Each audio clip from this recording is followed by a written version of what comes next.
Assalamualaikum warahmatullahi wabarakatuh. Perkenalkan nama saya Erlangga Mahesa dengan NIM 10 1052430004. Jadi di sini kami ingin melaporkan tugas besar kami untuk pemrograman lanjut. Nah, perkenalkan kami dari kelompok 4 TB4802 dan di sini rekan-rekan saya ada Tadea Fanya dengan NIM 10 1052400002, ada Anera Nesha dengan NIM 10 1052430002.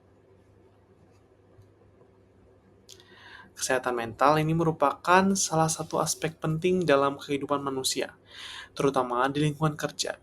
Nah, masalah kesehatan mental yang tidak tertangani ini dapat memengaruhi produktivitas dan kualitas hidup seseorang. Oleh karena itu, diperlukan analisis data untuk memahami faktor-faktor yang berkaitan dengan kebutuhan perawatan kesehatan mental.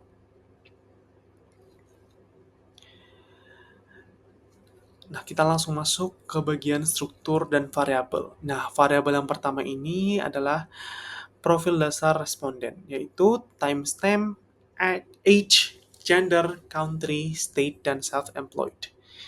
Nah, variabel ini itu membantu kita untuk melakukan segmentasi, misalnya melihat perbedaan usia, gender, lokasi, serta status bekerja mandiri atau tidak. Sedangkan timestamp sendiri umumnya berfungsi sebagai penanda waktu pengisian survei. Kelompok yang kedua menggambarkan konteks organisasi atau lingkungan kerja. Variabel yang digunakan adalah no employees, remote work, dan tech company. No employees sendiri menunjukkan ukuran perusahaan. Hal ini tuh penting karena perusahaan besar memiliki struktur HR dan akses benefit yang lebih lengkap dibandingkan perusahaan kecil. Remote work menjelaskan apakah responden bekerja secara remote. Sistem kerja remote bisa mengubah pengalaman kerja dan bisa mengurangi tekanan sosial di kantor, tetapi berpotensi meningkatkan isolasi pada sebagian orang. Ada tech company, itu menunjukkan apakah responden bekerja di perusahaan teknologi atau bukan. Ini sangat membantu untuk membandingkan budaya pekerjaan dari setiap lingkungan kantor. Nah, pada variabel yang ketiga, itu kita berfokus pada paparan dan dampak kesehatan mental, yaitu family history, treatment, dan work interval. Untuk family history sendiri menunjukkan apakah ada riwayat keluarga terkait isu kesehatan mental yang bisa menjadi salah satu indikator risiko. Treatment itu menunjukkan apakah responden pernah atau sedang menjalani perawatan kesehatan mental. Sedangkan work interval itu mengukur sejauh mana kondisi kesehatan mental mengganggu pekerjaan. Nah, kelompok ini tuh penting karena menghubungkan kondisi individu dengan dampak nyata di tempat kerja. Misalnya, apakah gangguan pada pekerjaan meningkatkan kemungkinan seseorang mencari treatment. Pada variabel yang keempat, itu menggambarkan dukungan organisasi dan akses bantuan, yaitu benefits, care option, wellness program, seek help, anonymity, dan leave. Benefit ini menunjukkan ketersediaan fasilitas atau benefit kesehatan mental. Care option menjelaskan apakah ada opsi atau jalur bantuan yang jelas. Wellness program itu menunjukkan apakah perusahaan memiliki program kesehatan mental yang proaktif. Seek help itu menggambarkan kemudahan atau kenyamanan untuk mencari bantuan. Anonymity itu menilai apakah proses penjaga privasi ini penting ya, karena stigma sering menjadi hambatan. Dan leave itu menunjukkan kemudahan cuti untuk kebutuhan kesehatan mental.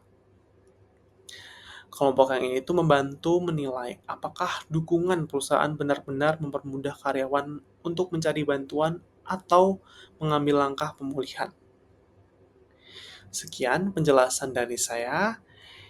Penjelasan selanjutnya akan dijelaskan oleh rekan saya.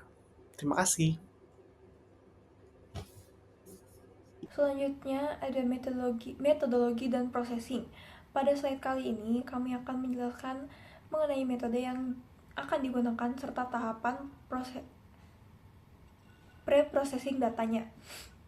Sebelum membangun model dilakukan beberapa tahapan pre-processing data agar data yang digunakan siap untuk diproses oleh algoritma logistic regression. Tahapan pertama adalah menghapus kolom-kolom yang tidak relevan terhadap proses analisis sehingga tidak mengganggu performa model logistik regressionnya itu. Selanjutnya dilakukan proses encoding pada data kategorikal karena sebagian besar data dalam data set berbentuk kategori seperti jawaban ya atau tidak, yes atau no, maka data tersebut diubah menjadi bentuk-bentuk numerik. Variabel target treatment diubah menjadi nilai 1 dan 0 agar dapat digunakan sebagai output pada model klasifikasi. Setelah proses encoding, data kemudian dibagi menjadi dua bagian, yaitu data latih dan data uji. Data latih ini digunakan untuk melatih model, sedangkan data uji digunakan untuk mengevaluasi performa model. Selain itu, dilakukan proses normalisasi atau scaling pada data fitur agar fitur memiliki skala yang seimbang dan tidak mendominasi proses pelatihan model. Untuk metode pemodelan, kami menggunakan algoritma logistic regression dengan dua pendekatan.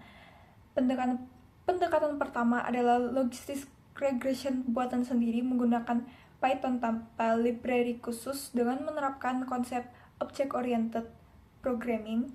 Pendekatan ini bertujuan untuk memahami konsep dasar dan mekanisme kerja algoritma logistic regression. Pendekatan kedua adalah logistic regression menggunakan libraries sklearn yang digunakan sebagai pembanding performa dan kemudahan implementasi. Oke, selanjutnya dataset dan IDE. Pada slide ini kami akan menjelaskan dataset yang digunakan serta proses exploratory data analysis atau EDA. Dataset yang kami gunakan merupakan dataset mental health survey yang berisi data responden terkait kondisi kesehatan mental di lingkungan kerja. Dataset ini memiliki berbagai atribut seperti karakteristik individu dan kondisi lingkungan kerja yang berkaitan dengan kesehatan mental responden. Tujuan utama dari penggunaan dataset ini adalah untuk memprediksi apakah seseorang membutuhkan atau pernah menjalani perawatan kesehatan mental yang direpresentasikan oleh variabel target treatment. Pada penelitian kali ini, nilai 1 menunjukkan responden yang membutuhkan perawatan kesehatan mental, sedangkan nilai 0 sendiri menunjukkan responden yang tidak membutuhkan perawatan. Setelah membangun model, kami melakukan exploratory data analysis atau EDA.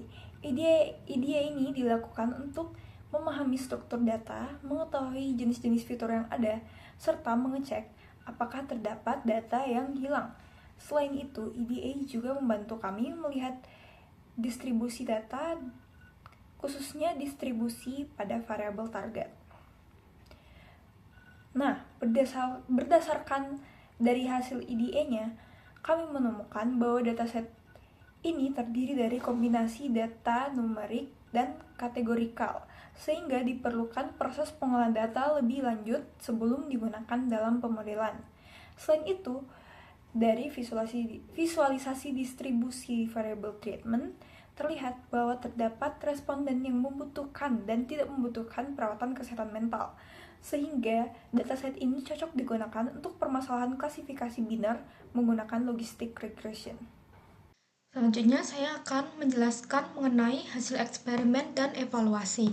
Nah, dari gambaran umum eksperimen yaitu kita mengklasifikasikan data survei menggunakan logistic regression dengan dua pendekatan, yaitu logistic regression dari scratch atau implementasi manual dan logistic regression menggunakan library.